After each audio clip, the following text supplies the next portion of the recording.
It's hard to imagine that being homeless could be the best thing that ever happened to a person, but that might turn out to be the case for one local young man. And the people he can thank first are a few other men who are also homeless.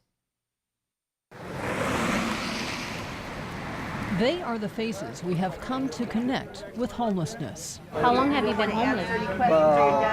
Almost a year. Oh, almost a year. A recent homeless survey revealing the scope and severity of the problem. You've been homeless once for 17 years. But no matter how long it's been, or the circumstances that brought them here, Where did you sleep last night? No sleep.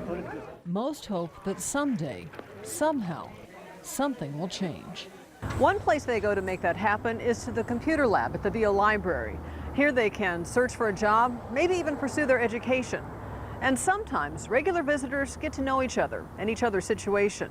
And that's what saved C.J. Gable. For months, C.J. had been walking from his home in Oildale to the library downtown to attend high school online. But on his 18th birthday, just 4 days before Christmas, a turbulent family life forced C.J. out on the streets. A backpack full of clothes and my birth certificate, and that was it. The hardest part was before I came here sleeping, you know, because I was out in the cold. It's hard to sleep. But despite his circumstances, C.J. continued his trek to the library until one day when some homeless men who had become acquainted with C.J. saw that he now needed their help. They kept telling me, you should come, you should come, you should come, and I'm like, what do I have to lose, you know, why not? And I just came over. C.J. came to the mission at Kern County, making his bed among dozens of other homeless men needing shelter. It may turn out to be the best move he ever made. We're trying to curb homelessness, but also we're trying to restore people. Joe Raditz works at the mission and is in the process of setting up a GED program for the residents here. C.J. will be the first participant. He'll be able to get an education. He'll be a viable resource to any company, to any business, to any organization. For C.J., what seemed unattainable on the streets just a few weeks ago is now within sight.